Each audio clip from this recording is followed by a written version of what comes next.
Hello everybody, welcome to another True Review. This will be the penultimate review of the year, if everything goes to plan anyway.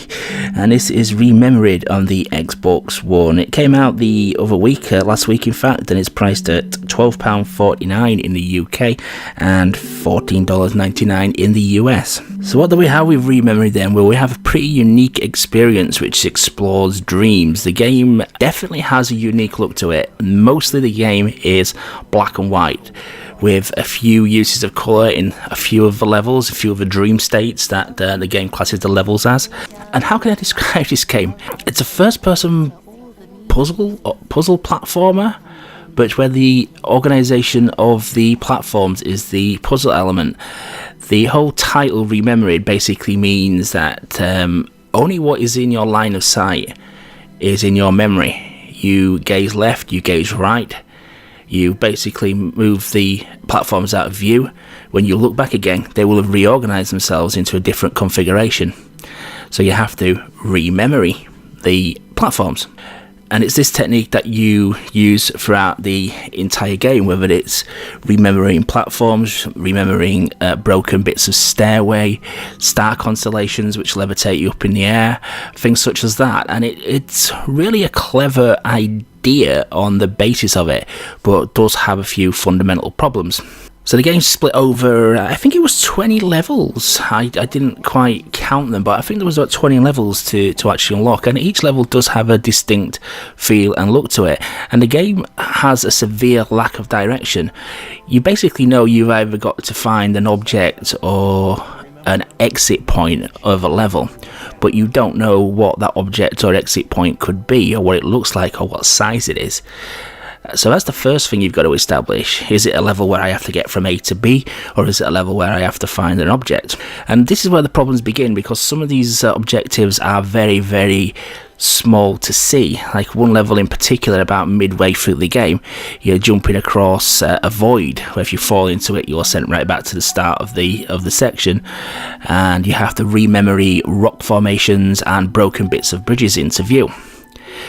And you've got 360 degree, field of vision here. You can turn around and go wherever you want, basically, up to the point where the platforms stop appearing. But because you don't know what your objective is, whether it's on the level you're at, whether it's elevated or whether it's below you, you just aimlessly head off in a direction. And that level in particular took me about 15 minutes to actually find the objective. And it turned out to be a very small sunflower. And when I'm saying very small, it was very difficult to see, and it was because all the graphics are black and white as well.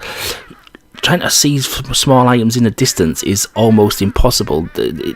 I think the game needed a little bit more of a hint of what you was looking for. I mean, don't tell you where it is, don't tell you what direction it's in, but just say this is what you're looking for, or even give a cryptic hint for it as well. Because just scratching your head thinking what the hell you've got to go for is it's a bit of a problem. What also is a problem as well is the whole Rememoried technique. So for a game that relies on first-person platforming as its whole point of the game, its whole reason, then this problem becomes quite big, because I always like to see where my feet are. I always like to look down and see where I'm positioned on a platform, just so I can judge the distance correctly. The problem is with Rememoried, you can't actually do that, because if you look down at your feet, the platform you are going to want to jump onto disappears, and the configuration changes. So not being able to look at your feet made a lot of jumps which you'd probably normally be able to make very hard to do, because you had to just judge them on the fly and just take a leap of faith sometimes that you were close to an edge of the platform you were stood on. So turning to the graphics, it's a bit of a mixed bag. Like I said, the levels are completely varied, and with the start black and white nature of the graphics, there's some really cool and beautiful scenes, like a moonlit ruined kind of like church or ruined buildings level really pops into my head straight away there. That was a fantastic looking level. But then you've got other levels where you're like jumping on, it looks like bits of cheese, like holy kind of platforms. It's very weird. And there's like a clockwork level where you're jumping on clocks, and then there's a star constellation level which starts off looking really nice, but then kind of loses its luster because there's too many star constellations, and it just turns into a big mesh of dots, and it just looks a bit of a mess. But there is some really nice standout moments graphically with it, and especially when a splash of colours thrown in on certain levels as well, because you're so used to seeing the black and white, you get a lot of the colours when they do get introduced really do show. Moving on to the sound here, I'm not 100% sure if there's any original tracks on this. It's a very classical soundtrack, and there is some obviously recognisable themes there.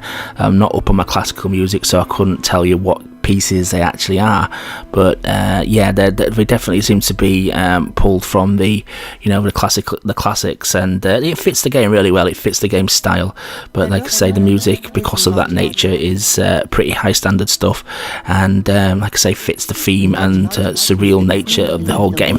So overall then, the game's biggest problem is that it's another one where it's way too short. It only takes about an hour, maybe an hour and 15 minutes to actually complete. Very quick game, very quick completion. The achievements are just through natural progression. There's no hidden ones, no secret ones. You just go from beginning to end and you'll unlock the full 1000 gamer score. And other than a few bits of frustration, it shouldn't cause you much of a problem really. It's just a case of looking away and looking back, and hopefully the platforms do finally materialize, which lead you to your exit or the way you want to go. And like I said, that's the biggest frustration with it really, because sometimes you can be turning away and re-looking for quite what seems like an age, because obviously it's a very quick process to do. It does get a little bit grating, and because of the nature of that, and if you fall or miss a platform, you lose so much progress and have to start the whole remembering of it again. It does become, like I say, a bit of a chore to play through. But definitely the graphics and the music and the whole premise of it makes for a definitely a unique experience, but it's one that's a little bit costly for my liking. For, like I say, the hour's runtime, £12.49 or $14.99, is a little bit steep for me. And as a game, it's probably not a very good game, to be honest with you, but as an experience, it is something that I did kind of enjoy on a certain level. But for that reason, though, I can't really recommend it's an instant purchase. This is definitely one to purchase when it goes in a deep sale, probably I'd say 50% at the very, very least there. But there is some fun to be had, and if you're an achievement hunter, you probably want to go and pick this up if you want a quick, easy gamer score. Or like I say, do wait for the deep sale to happen there. It needs to be at least 50% off. So I hope you enjoyed the review, guys. Please remember to like, comment and subscribe, and I'll catch you on the next review. The closer I get to infinity, the more I get lost in the numbers created to describe the real world.